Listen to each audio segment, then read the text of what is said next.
We're looking at the colonization efforts of non-British European countries. So obviously we know that the British colonies are going to, at least politically speaking, turn into the United States. And so the British colonies are going to get their own day to talk about them.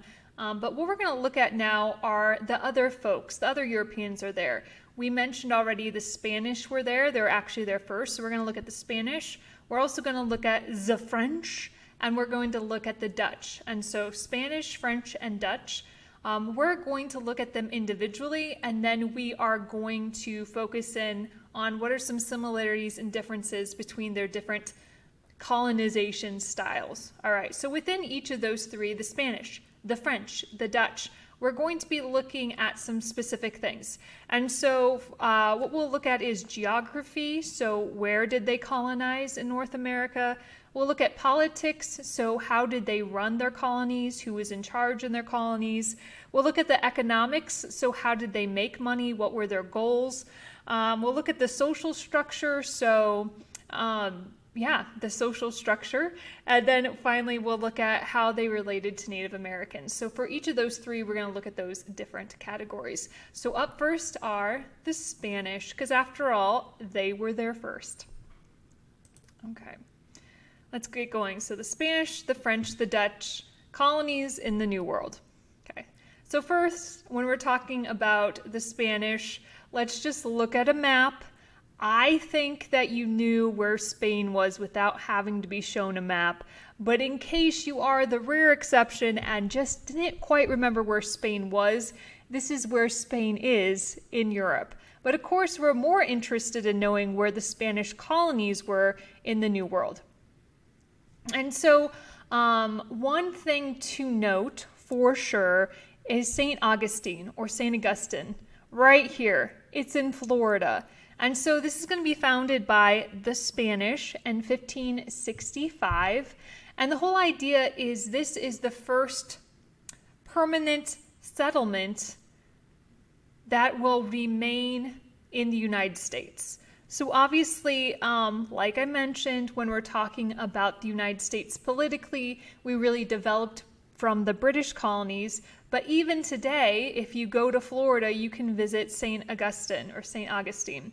And so this is the first permanent settlement, which will be in the future United States. So Jamestown will be the first British settlement, permanent British settlement, but the first one ever that will still be in the United States is St. Augustine. Okay, so know that. Okay, first permanent settlement in the United States.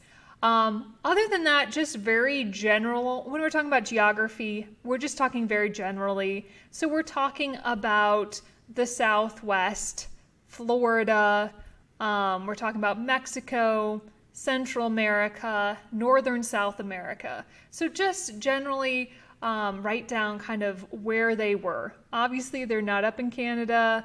They're not on the East Coast of the United States. We're talking about the Southwest, Mexico, Central America, and Northern South America. That's where they're at. And of course, this is just a little shout out to the Treaty of Tordesillas right here. A little review. Remember, Spain and Portugal went to the Pope and asked the Pope to kind of divide up the New World.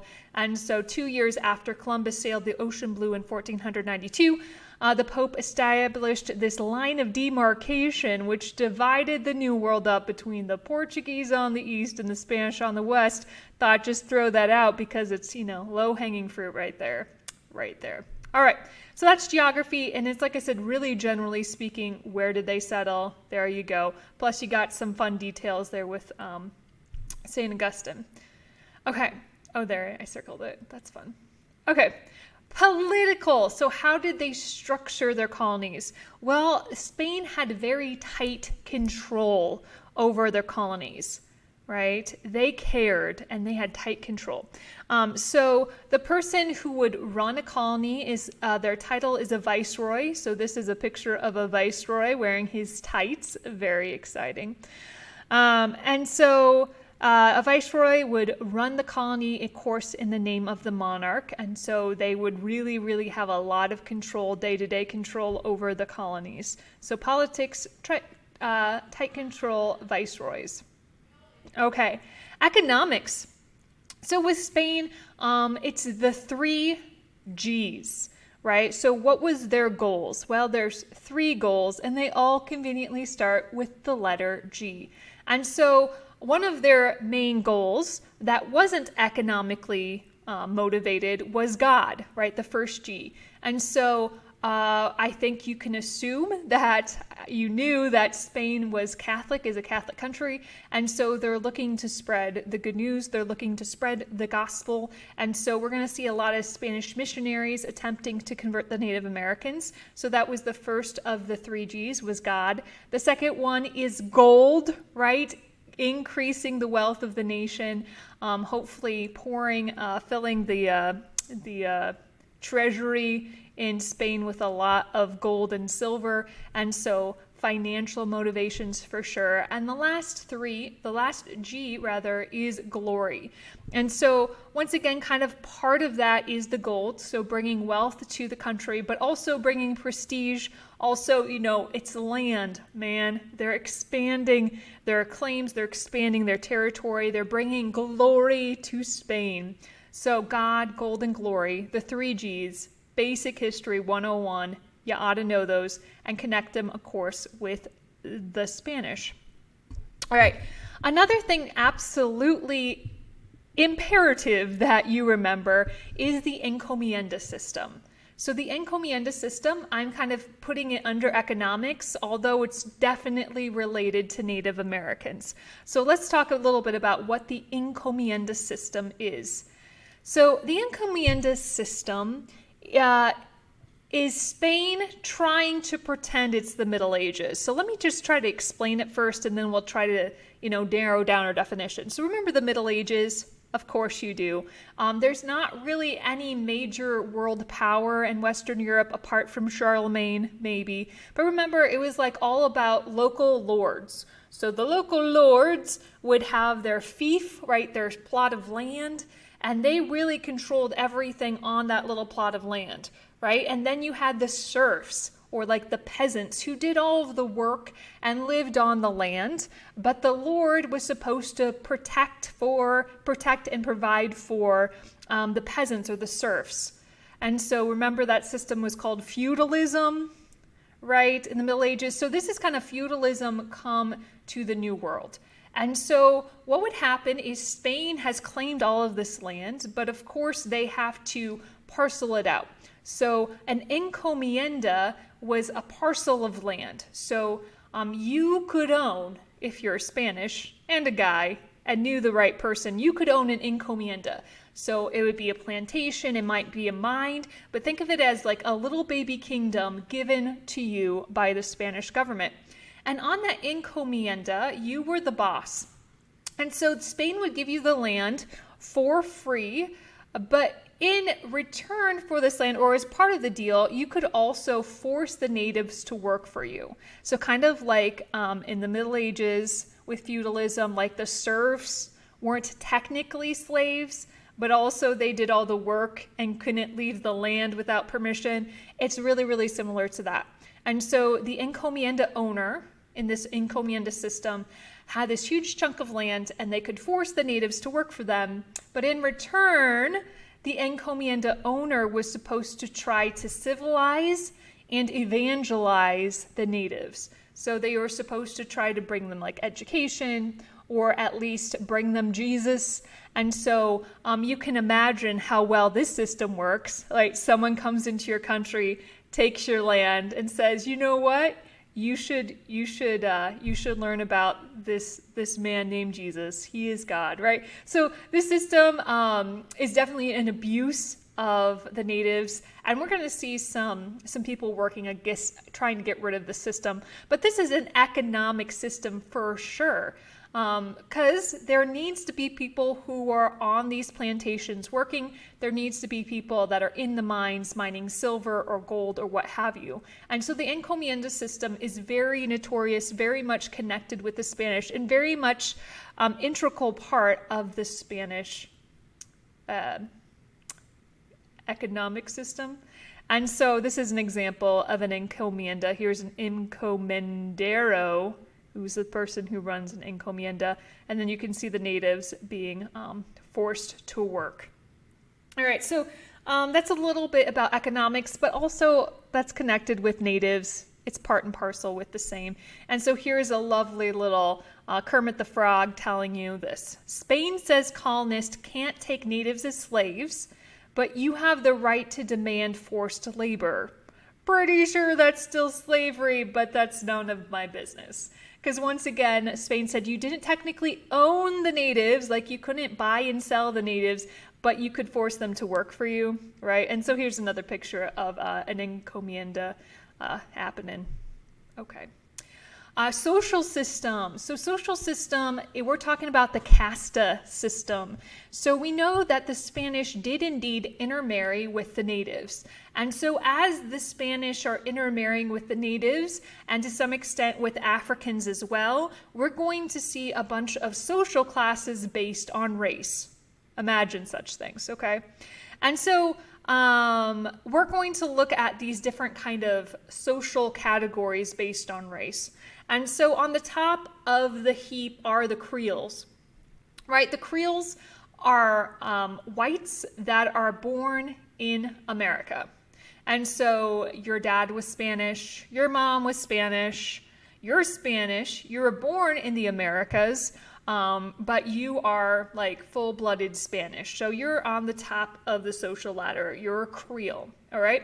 A mestizo or a mestiza, if you're a lady, is a combination of European and native heritage. So European and native heritage together creates the mestizos or the mestizas, all right? So like Our Lady of Guadalupe, I remember when she appeared to St. Juan Diego, she had appeared as a mestiza, someone of both European and native ancestry. Okay, mulatto then is European and African, mulatto, European and African, and zombo is a combination of native and African. So you get this social hierarchy that's based on race.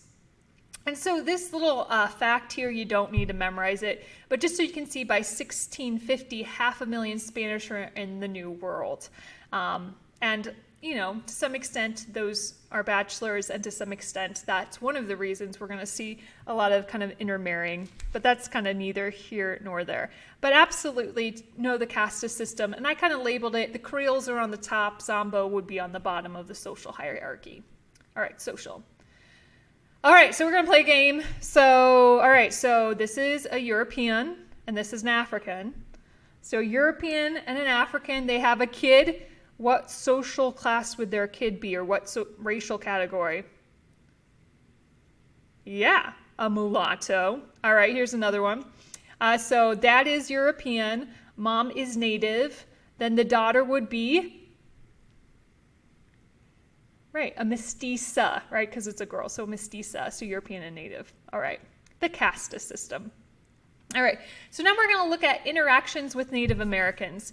One, realize that the encomienda system is definitely a big deal, but since we already talked about that, we're going to talk about the missions and the mission system. So this is a picture of California.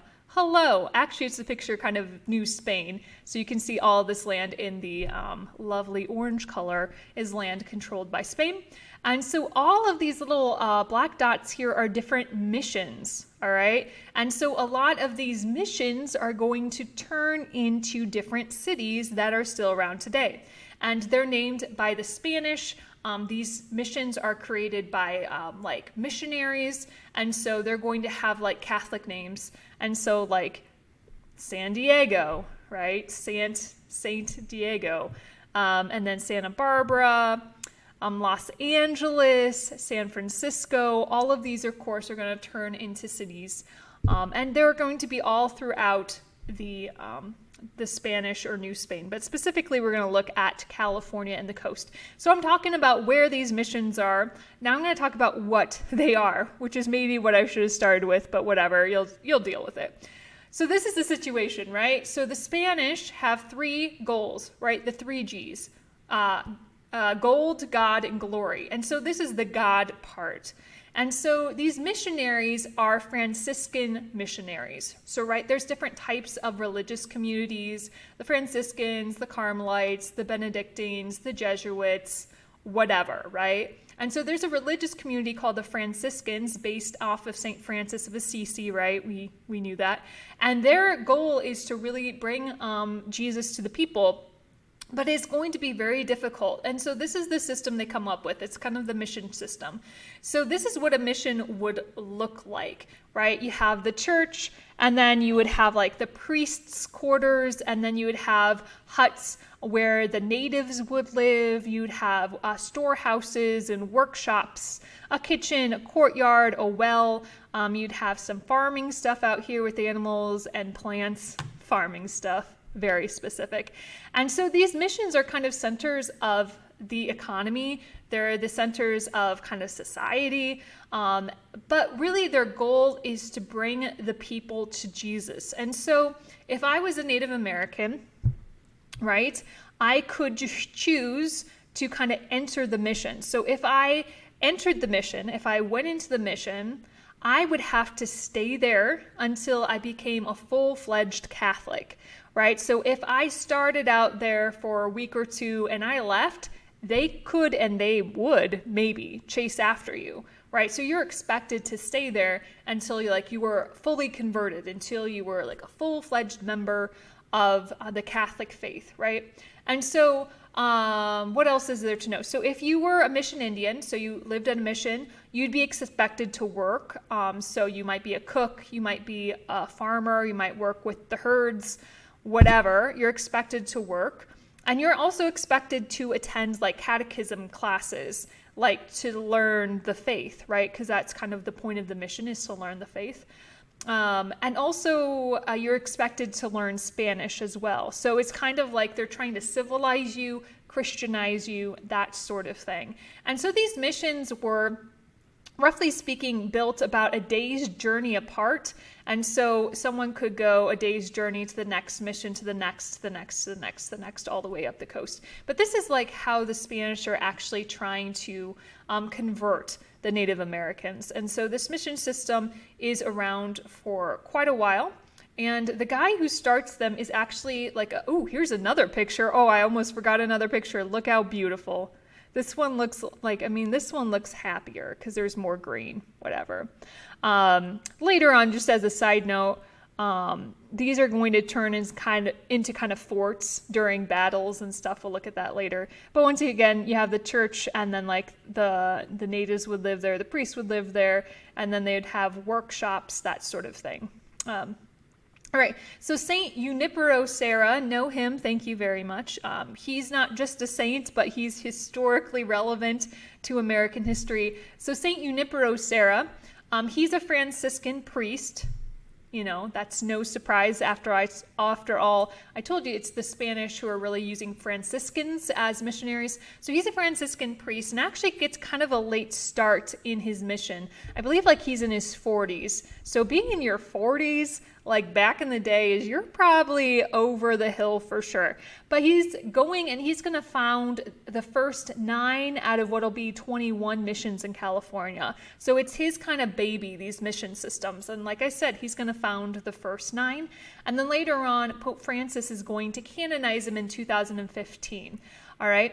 So remember, Pope Francis really is all about going out to the people on the margins of society.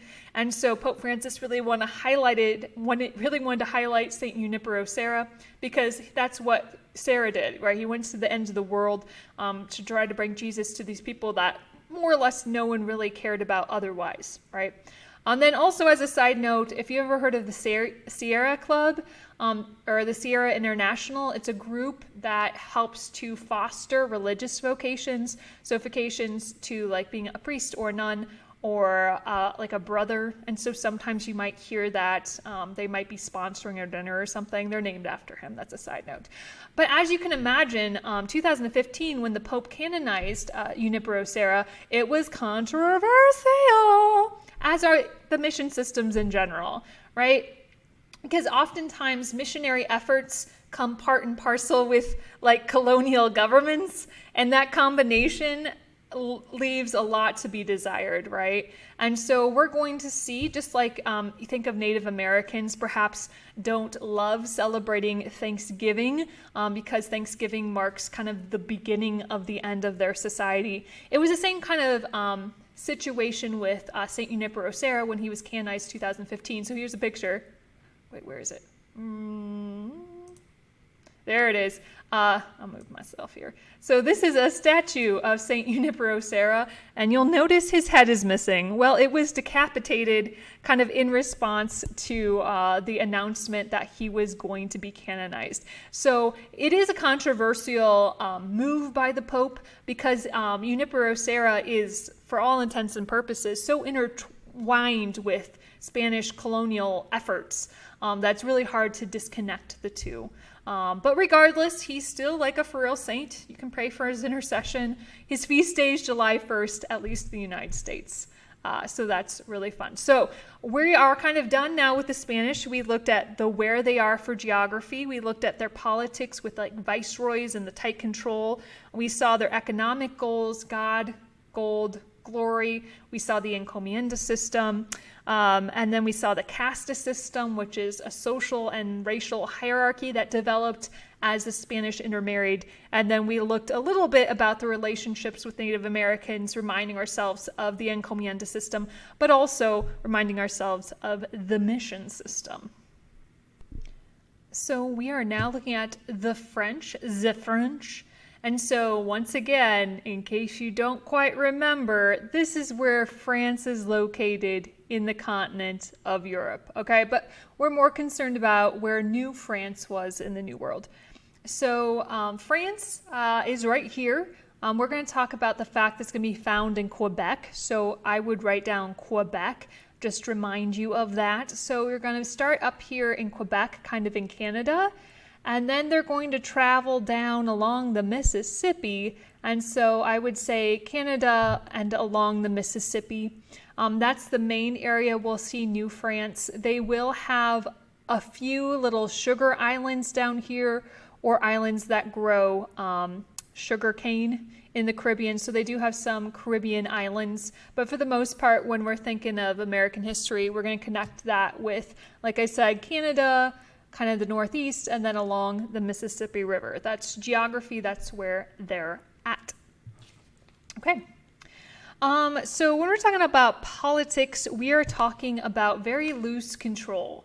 So remember, we talked about the Spanish having viceroys and that the viceroy was like a little king within New Spain. Well, that is not at all the case in France. France was like, laid back European nation when it came to colonization. So very, very loosely controlled by the mother country. And it was a royal colony, so it's not a joint stock company. We're going to see with the British and with the Dutch, it's going to be a company who's doing the colonization. But for France, as like Spain, they're both going to have royal colonies. So not a joint stock company, it's a royal colony. And they're very autocratic. So an autocrat is someone who has a lot of power. So I wouldn't want to be called an autocrat. It usually has a negative connotation. But very autocratic as opposed to very democratic. So autocratic, it has like one person with all the power. Democratic would be like power shared equally. Well, when it comes to New France, there's no representative assemblies or anything like that. So there's loose control, but really there's not. It's very autocratic, meaning that power isn't really shared amongst the people.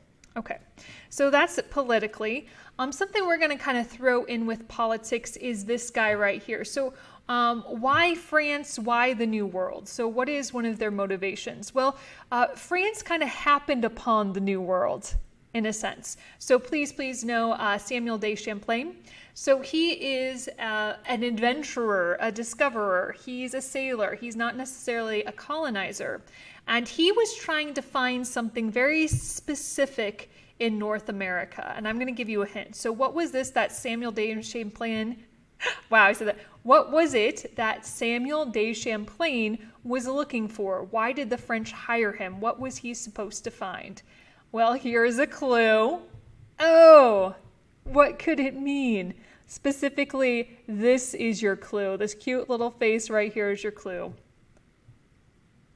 It's an old picture, but it gets the point across.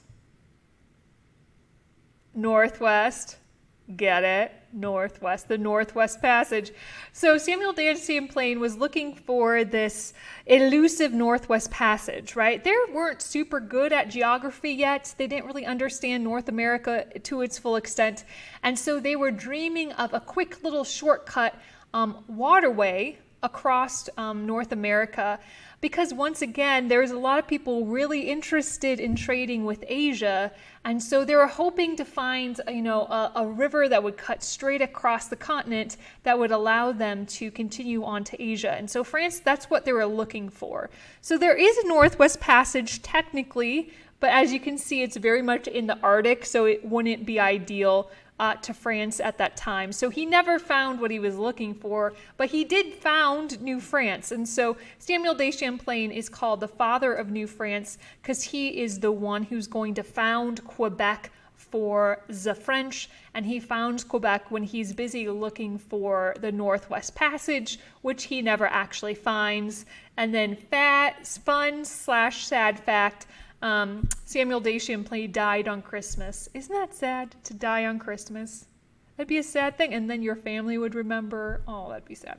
Anyway, once again, I put dates down for your benefit just to kind of see where he falls in the realm of everything else we talked about. But I'm not expecting to remember that he went discovering in 1608, okay? Or that he died in 1635. But he is the reason the French are over there in the first place. He didn't find the Northwest Passage, but he finds some land and says, this is the French land. The land for the French. Okay, so little side note there, Northwest Passage. Okay, economics. So the French were all about the fur trade, right? And when I'm saying fur trade, I'm talking about beaver pelts. And so why is everyone so excited about beaver pelts? Well, it has to do with a trend in Europe at the time. Beaver hats were like trending in Europe. Everyone wanted one. And so you could make a lot of money trading and selling beaver pelts. And so what we'll see is a lot of times the French aren't necessarily like fur trappers themselves necessarily, but they're more trading with Native Americans. And so absolutely no, the fur trade, that is the deal with the French, right? They're not looking for gold. They're not looking for a cash crop. They're looking for beaver pelts. Connected with the fur trade are these lovely guys down here. So this is obviously a French name. So I'm going to try to pronounce it. I'm going to say coureurs de bois. That's how I'm going to say it. But what it means in English are runners of the woods. And these are the French guys who are like, lots of times they're intermarrying with natives, but they're the ones doing all the fur trading, often kind of on their own in the middle of New France. And so, for example, Iowa, our capital is Des Moines, and Des Moines is a French phrase meaning some monks. And so the French were even influencing Iowa. So you don't need to know Des Moines means some monks, but now you do. You're welcome. And so these coureurs de bois, runners of the wood, they are French fur trappers. So they're the ones actually trapping the fur / trading with Native Americans. And so that is what they're doing economically. Oh, I was going to add this here, so I'm going to add this here. Okay, so another thing to understand is the soil in New France, specifically thinking of like Quebec, kind of like Canada. One, it's cold in Canada, so your growing season, not so long, so it's not great because it's cold. Also, it's not great because it's really rocky soil, and so you're not going to be able to grow many cash crops in New France. And so a lot of people who actually decided to go to a French colony, they're not necessarily going to become fur traders in New France, but a lot of them are going to try to make their money in these little sugar islands. I call them sugar islands, these little islands in the Caribbean where you can grow sugar. So just kind of keep that in mind. Just understanding the climate is not necessarily super friendly towards let's move our whole family there. It's mostly these single guys running around making some money on the fur trade. Yeah. Oh, sure. Let's go. Okay. Next thing we're going to look at is Native Americans. And so we're talking about religion, once again, when we're talking about Native Americans. And so I guess I want to just add this here. So social structure, just to kind of clarify, I kind of mentioned it. So social structure, realize they do a lot of intermarrying with natives. I mentioned that the runners of the woods would often intermarry with natives as trying to kind of get an in with different tribes that would continue to support them economically. And so realize that's a huge deal with the French. They're intermarrying, and they're encouraged to intermarry because most of these guys are bachelors. They're not coming over with families. Also, it's a way to kind of civilize the natives, right? Through intermarriage, you're introducing them to Christianity, that sort of thing. So social structure, the thing I'd throw in there is the intermarrying thing. Okay. So continuing on the vein of Native Americans, specifically, once again, we're going to see the French. They're a Catholic country, and they're going to have efforts to evangelize the natives as well. They do have some missions. So if you can see this chart, the yellow would be French missions, and then the red would be Spanish missions. And so the French are also very much involved with missionary activities, but the French have a completely different style than the Spanish. Remember, the Spanish, those are Franciscan missionaries. They're working with the mission system. The French, we have another group. So they're called the Jesuits. It's like a religious community. It's also known as the Society of Jesus. You might have heard of them. But the Northeast, or the New France, they're talking about the Jesuits. So connect the Jesuits with the French, the Jesuits. And they were more willing to allow the natives to hold on to their culture. So they weren't expected to learn French. Rather, the missionaries learned their language, right? There were some missions, but they were very, very different than the Spanish missions, right? You wouldn't have to stay at a mission. They wouldn't chase you down if you left. So the Spanish, or I should say the French, are much more respectful of native culture. And so the French are going to, once again, try to learn their culture, learn their language, and bring Jesus that way. So kind of a more laid back approach. Let's see, what else did I want to say? So here's a guy you ought to know, connected with the French colonial efforts with Native American evangelization. That was a fun sentence. Oh, so Saint Jean de Brebeuf, John de Brebeuf, Jean. So he is kind of like the Junipero Serra of the French mission system. All right, so hold on with me. So he's a Jesuit priest, like I mentioned, right? Junipero Serra was Franciscan. This friend here is a Jesuit priest. It's a type of kind of like religious community. And he specifically is working with the Huron natives, or the Huron Nation. So these are kind of like southern Canada today, around that area. And he's one of the 8 North American martyrs. So as the title would indicate, there are 8 of them, and they are all martyred, all kind of in a very tortuous way. And so we're going to talk a little bit about how he ended up dying. So he's someone who learned the Huron language. He was kind of in charge of the Huron evangelization effort.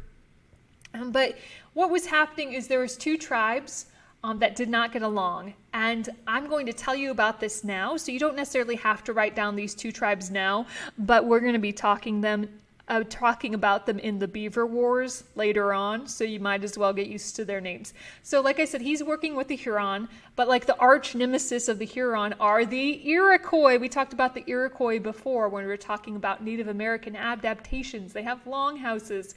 Hiawatha united them together. All of that stuff. So here's the idea. The Huron and the Iroquois do not get along at all. And so the missionaries, specifically Saint Jean de Brebeuf, were working with the Huron. And so what was happening is the Iroquois were attacking, and the Huron were saying, you should flee, you should get out of here. They're not going to like you if they catch you. But Saint Jean de Brebeuf says, no, you're my people, I'm staying put. Okay, so he stays put. And he gets captured by the Iroquois. Imagine such things. And the Iroquois weren't exactly nice to their captives. And so this is some of the ways like he died. So this is his very torturous death. So one thing to understand is he's being burned at the stake. And so kind of like St. Joan of Arc style, right? There's a stake, you're tied to it, they light a fire under your feet. So it could actually be a pretty slow process. You usually die of smoke inhalation before you actually die of like, I don't know, other fire-related causes. Anyway, and so besides the fact he's being burned at the stake, they poured boiling water over his head as like a mock baptism. They had this like collar of, or like necklace of, like red hot tomahawks they put around his neck. They threw stones at him. They would slash him with knives. And then eventually what they did is they took out his heart and they ate it and they drank his blood. It's supposed to like mean like you're kind of absorbing the courage of the victim. And so like super gruesome, right? Very torturous way to die. And a lot of these 8 North American martyrs will have very similar stories. Kind of, you know, their fingers are getting cut off. It's very, very gruesome. And so the North American martyrs, he's one of them. They all have a cumulative feast day. I don't think cumulative is the word, but they all share the same feast day, October 19th. So he is kind of like the, like I said, he is the Junipero Serra of the French mission system. All right, so that's a little bit about the French. We talked about where they're located, kind of in New France. We saw they had very loose control over their colonies. We saw the fur trade. We saw them intermarrying. And then we saw how they definitely, they definitely tried with Native Americans to like bring them to Jesus. Okay, so we're going to look at the Dutch. So when we say Dutch, we're referring to the Netherlands, right? So the Netherlands is fancy because it has a nickname. So the Netherlands is also called Holland, and people from Holland are Dutch. So we're talking about the Netherlands. All right, so looking at the New World, I'm going to describe New Netherlands as the area around New York City. So the capital of New Netherlands is called New Amsterdam. So New Netherlands is the colony, New Amsterdam is the capital, and their capital is eventually going to turn into New York City. And so I'm going to call it kind of the northeast coast around New York City. You can tell they don't exactly have an empire going on here, but they're still going to impact the future of the country. So we're going to talk about them a little bit. All right, so when we're talking about politics, first thing to note is why. Why are the Dutch here in the first place? Well, it's very similar to what happened with the French. Remember, the French had Samuel de Champlain looking for the Northwest Passage. Champlain didn't find the Northwest Passage, but founded New France. So same sort of thing. So Henry Hudson is actually an English guy. He's an English explorer, right? The Hudson River in New York is named after him. But Henry Hudson, once again, was hired by the Dutch to try to find this elusive Northwest Passage. He did not find the Northwest Passage, but he does find New Netherlands for the Dutch. So the Dutch, this is a joint stock company. So once again, they're there to make money. This isn't a royal colony at all. Dutch West India Company, long name, but it's a joint stock company. So there is no freedom of speech or democratic practices, really. It's just controlled by this company. And so the company put in charge of New Netherlands a person given the title of the Director General. So the Director General is the guy in charge of the New Netherlands, and he's chosen by the company. So kind of like the French in the sense that there's really no democratic assemblies, there's no voting. It's just the Director General's in control. All right. And so, of course, we got to look at hipster Henry Hudson over here, just as a side note. Went looking for India, right? Hashtag the Northwest Passage to India. Found Albany, no big deal. So politically speaking, that's what you got. All right. So economically, what do they want? They want money. How do they get money? beaver pelts, right? The fur trade. And so they are there to make money in the fur trade, but also it becomes kind of a port city, and so they can make money through shipping as well. So kind of twofold, mostly the fur trade, but also through shipping as well. And so you can see New Amsterdam, like I said, will turn into New York City, so they have a good location along the coast to do some trading. That brings us to society. So society, they're very aristocratic, right? Meaning they're controlled by the aristocrats. Before I had said the word autocratic. So autocratic means like all the power is in the hands of like one person. Aristocratic is the power is in the hands of the aristocrats. And so the aristocrats are the people with the money and the culture. They're the top crust of society. So really, it's very aristocratic. Thinking of like perhaps England at this time would be very aristocratic, right? There was pretty much a solid social structure in place and there wasn't a lot of mobility, all that stuff. So how is it that it's aristocratic? Well, one of the methods that the Dutch used to encourage Dutch people to settle in New Netherlands is the use of patroonships. So if you were a promoter, that's what you were called, isn't that fun? If you were a promoter, you had to get 50 people, 50 people to come on over to New Netherlands with you. But if you were able to do that, New Netherlands would give you a big chunk of land, kind of like Spain. There was an encomienda, and for the Dutch, it's a patroonship. So this is a picture of a patroonship. Isn't that a fun picture? There you are. And so once again, if you got the patroonship, it would add to the aristocratic society because you'd be in control of your patroonship. All right, so that's a recruitment method. You get 50 people over here, we give you land. Also, of course, society is very cosmopolitan, meaning there's a mixture of a lot of different cultures. Of course, we have all of these different European cultures coming in because it's a port city, but also you have Native Americans coming in for trading. So like New York City today is very cosmopolitan, meaning it's a mixture of a lot of different cultures, a lot of different languages being spoken, that sort of thing. And once again, society speaking, there's no religious toleration really at all. They're not necessarily there to convert the Native Americans, but it's the Dutch Reformed Church. So really everyone is Dutch. Everyone's supposed to be a member of the Dutch Reformed Church. So there's really very little, interaction with the natives with the goal of them being brought to Jesus. Very articulate, I know. Okay, moving on. Native Americans. Speak of Native Americans, here we go. So, first thing to understand is the Dutch at first were tight with the Native Americans. And once again, we're talking about kind of New York State, that area. We're talking about the Iroquois. We've talked about the Iroquois before when we're talking about how they adapted to their environment through this slash and burn method of agriculture. They lived in longhouses. Hiawatha united those 7 confederations, or those 7 tribes together in a confederation. So they're first things first, they're very good. They're very nice to the natives because it's a win-win, right? The natives are making money for the fur trade.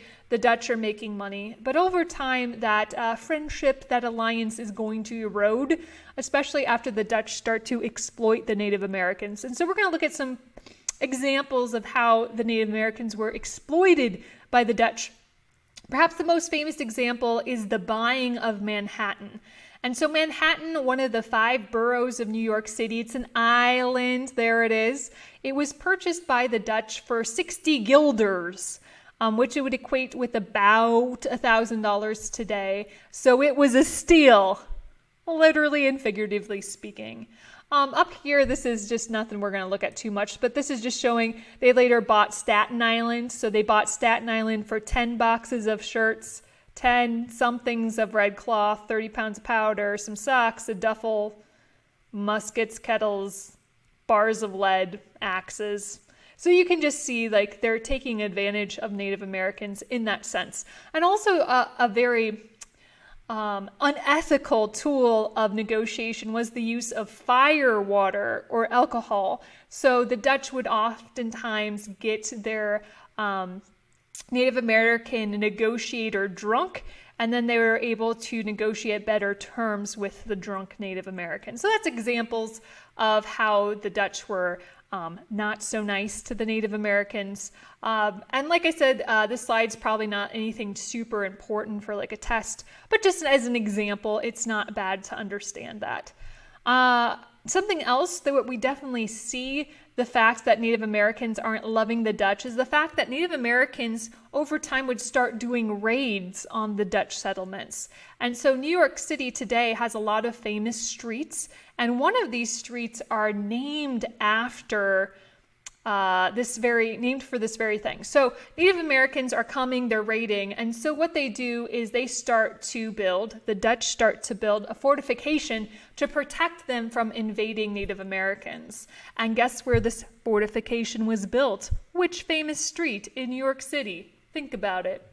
So this is a picture of the fortification. They're building this in New York City on Wall Street. Isn't that fun? So Wall Street is the street where the Dutch built a wall to protect themselves against, invading Iroquois who want to plunder their homes and such. So Wall Street still has a name today.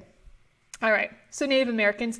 And obviously but just so you know, there's not lots of intermarrying happening here at all. There's not really any evangelization efforts. They're just there to trade with the Native Americans, make some money. Okay, so now that we kind of looked at the Dutch as well, we're going to think through some comparisons. So the Spanish, the French, the Dutch, what are some similarities? What are some differences? So if you would just pause the video, and just try to think through some of these yourselves, okay? Pause it. Now that you've clearly paused it, as you should have, I'm guilting you if you didn't. Feel the guilt, okay? We're just going to talk about some together, just as a way to kind of think through what we talked about. And so, for example, similarities like the Dutch and the French were both looking for the Northwest Passage, right? The Dutch, you had Henry Hudson. The French, you had Samuel de Champlain. The Spanish and the French both intermarried with Native Americans. Remember, the runners of the wood would intermarry. Runners of the woods would intermarry with Native Americans as a form of trade and evangelization. And then, of course, the Spanish, we had the casta system with the mestizos or the mestizas. The Dutch and the French were fur traders, right? That's why they were there. Really not as much farming. And plus, that area of the world, kind of rocky soil, bad for farming anyway. Similarities, the Spanish and the French tried to convert the natives. They had efforts to convert the natives. Let's see. The French, like a difference is the French were the only ones really not to exploit the Native Americans. We mentioned the Dutch were really the only ones not to attempt conversions of Native Americans that make them different. The Spanish and the French were royal colonies, right, controlled by a monarch back in Europe. But the Dutch were different because the Dutch were controlled by a company. Excuse me. I don't know. You could compare maybe like the Spanish encomiendas to the Dutch patroonships, where we see one guy get a huge chunk of land. I don't know. The Dutch and the French both were into fur trading. All right. So things like that. So just a way to kind of compare and contrast. So that is the Spanish, the French, and the Dutch colonization efforts.